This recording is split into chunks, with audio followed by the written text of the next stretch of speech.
Hello, everyone.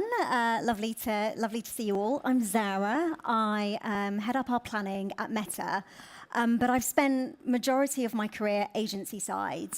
And an area that I really am curious about and invested over 20 years of my career in is brand building. And that took me to Meta, actually, because I really wanted to understand how do you build brands in a social space. And I think, I love, Sue, your points around really kind of breaking the rules, because it felt like there was just so much bias around how you build brands, yet we're spending so much time in social environments. So how can you build brands on a social platform? How do you build brands in a social space? Was something that really fascinated me, and it took me here. And it's one of the first things that I worked on. But what was really clear, and what is consistently clear, is there's so much bias within this space. There's a huge authority bias around how you build brands. There's a huge bias on where creativity lives. And I really would say that, especially with Brainlabs, is absolutely an agency that is always challenging this and pushing bias, and I think it's so important when it comes to driving business outcomes. And so, this is a space that I've always been very interested and curious in. And so, ultimately, in order to really challenge this bias, we worked with a lot of third parties to understand what is the contribution that social is making to brand building. What are the key drivers? Because the reality is data wins arguments, especially when there's a lot of bias. So we ran, Oxford and Kantar ran, what I see as one of the most critical brand building studies. It's called No Silver Bullet. If you haven't come across it, we'll share it with you all. But it's based on over $13 billion worth of media investment globally, multiple categories, multiple markets. And a few key things that came out of it that I think are really important. The first is the average plan can be 2.6 times more effective with a different channel mix. And I think for me that says, number one, planning is really important, which is great. But just the shape of our plans is really important because they can be optimized. And the three kind of learnings were brand isn't one thing. So be really clear on the brand measure you're looking to shift, because if it's brand awareness, it's quite different to your plan for brand consideration or brand preference. Diversify your channel mix, so no channel should dominate. No channel should dominate over 50% of your media mix, because that's just not how people are consuming content anymore. And the top three channels in combination that worked best for brand building from this research from Oxford and Kantar were TV, YouTube, and Meta. So I think that's really important when it comes to maybe challenging some of the authority bias that can be present when it comes to brand building. Obviously, at Meta, we talk a lot about AI, and you'll hear a lot about AI. But of course, AI is playing a role within this space too. And it's having an impact when it comes to who we're reaching, how we're reaching them, but in particular, the surfaces available to connect your brand and your audience, the opportunity to iterate.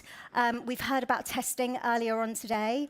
I think the opportunity to test and learn and iterate your brand campaign is really important.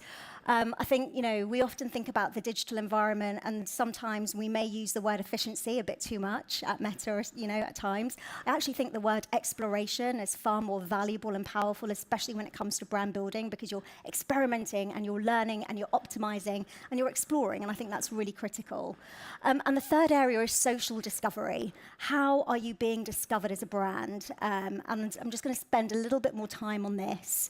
And so we at Meta, we invest a lot in AI, and every channel has a super strength. But for us, the reason we're really, one of the reasons why we're really investing in AI is the outcome is that you are more likely to click on or share content when you're on our platform. And that's down to the investment in AI. So you connect with the content at the right time, at that right moment. And so when thinking about brand building on our platform in particular, really think about what you are looking, what you want your audience to do next, what do you want them to share, who do you want them to connect with, because then they are in that mindset where they are more likely to click on and share content. And so just, I think it's really important to be mindful of that. And it's why we find that more immersive touch points are just growing in scale and growing in impact. The acceleration of content like reels that are being shared, the numbers are almost too big to imagine. But it's just this sense that you're more likely to share content. And I think when you think about that in the context of a connected community and what your ideas can stand for, I think is really, really interesting. And so given this, we, instead of kind of anecdotal case studies, we were really keen to see what is the impact of these immersive touch points when it comes to brand building, whether it's reels, whether it's creators, influencers that we heard from Sue, whether it's polling ads, what is the impact of these immersive touch points on brand? And so we developed one of our largest studies into brand building, and we found that those more immersive touch points shift deeper brand metrics by up to 139%. So as a result, we call them multipliers because they just have a multiplier impact on your campaign. And I think this is the case because of this connected community, because brands are being built, from the ground up. Those immersive touch points are so important, and if you get that idea right, it's really powerful. In particular, creators, we call them creators, influencers, are really fundamental to this. Within that brand study, they were sort of the super multiplier. They have an incredible impact on brand. We were seeing increases of awareness of 123%, association 112%. So really, build in your creators into your plan. They're really critical. And I'd also say that in particular, what we found was diverse creators were able to represent their diverse communities really authentically, often more authentically than brands. So do lean into this incredible creator community we have available to us. And just on this space around diverse creators and diverse voices, my other hat outside of Meta is I sit on the board for UN Women, and one of the things that we focus on is the Unstereotype Alliance, where we look to challenge stereotypes in advertising. And our latest data that's just come out, the most recent data on representation in advertising, highlights that brands that are more representative drive sales by 16% in the long term, which they frame as 1 to 2 years.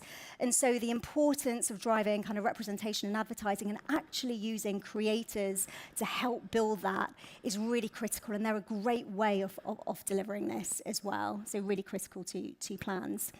So ultimately, the brand recipe, I suppose, for kind of building successful brands on Meta, we call it connected brand because it's all about these connected, immersive touch points. Be really clear about the brand outcome you're looking to shift.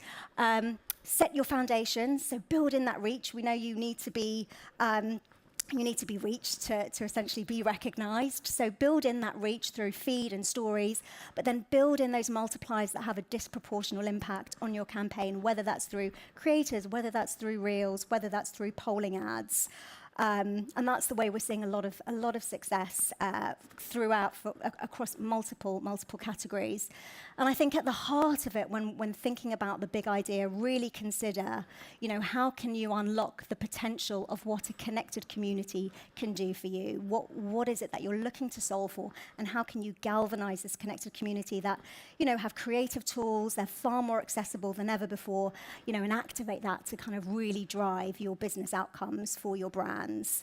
And I'm actually going to jump to this case study because sorry, let me just jump to this one because I know I'm short in time, and if I had to choose one, I would choose this one. There's several.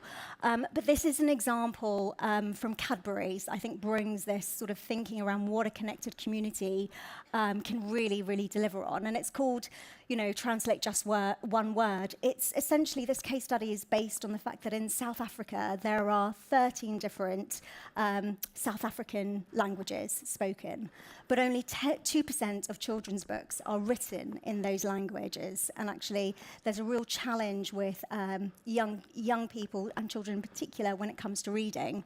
So what Cadbury's did was they worked with us, and we simply created polling ads, and we asked audiences, what language would you like to read to your children in. And based on those responses, we created customized audiences and asked them to translate just one word.